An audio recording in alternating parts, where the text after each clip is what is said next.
My name is Zeno Grodowitz, and today I'm going to be talking to you about the Mexican War. So the Mexican War is a very forgotten war. When you hear about wars that happened in American history, this is one that you've probably not heard about or very little heard about. But this war took place in 1846 to 1848, and obviously it was between Mexico and the U.S. This is after Texas had gained its independence from Mexico and became part of the U.S. This was the first U.S. armed conflict that was fought on foreign soil only. Basically, what happened was it pit Mexico, which at this point in time was divided politically. The military was not in a good place, but it pitted Mexico against the U.S., who was a superpower at that point. The U.S. was being led by President James Polk.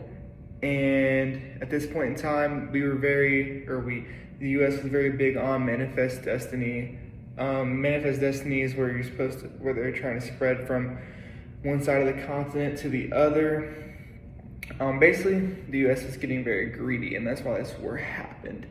The war started with a border skirmish on the Rio Grande River, the border of Texas.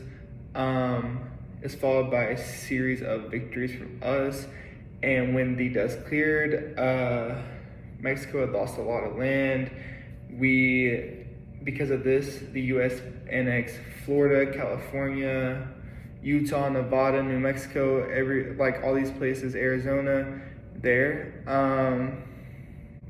So this war started because the Mexican cavalry attacked a group of soldiers that were under the command of Zachary Taylor. They killed about a dozen of them, and they laid siege to American fort along the Rio Grande. So this is where the war actually started.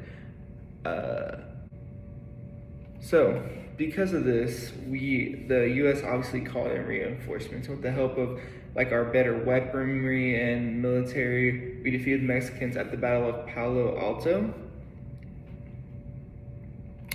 And I'm probably gonna butcher the name, Resaca de la Palma.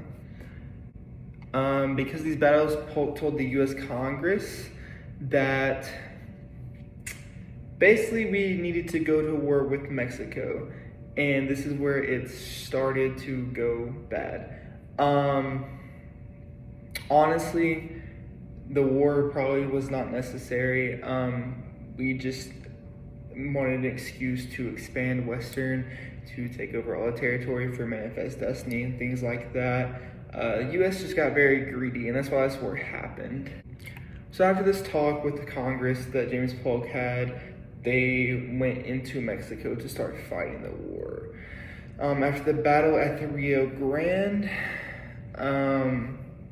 Commodore Robert Stockton, they went and conquered lands with not that many resistance, just because, like I mentioned before, Mexico was very weak at this point in time. They couldn't really resist if they wanted to.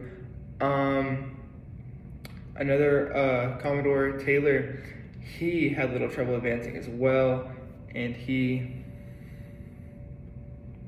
conquered Monterrey.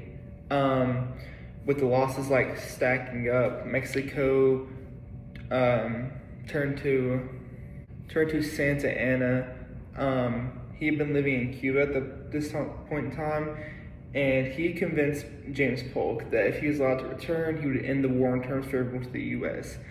And basically what happened is that he got here, and instead of doing what he said he would for James Polk, he double-crossed him, and he took control of the Mexican army and led them into battle, which in the end was a really bad idea. The Battle of Buena Vista happened in 1847, and he suffered heavy casualties.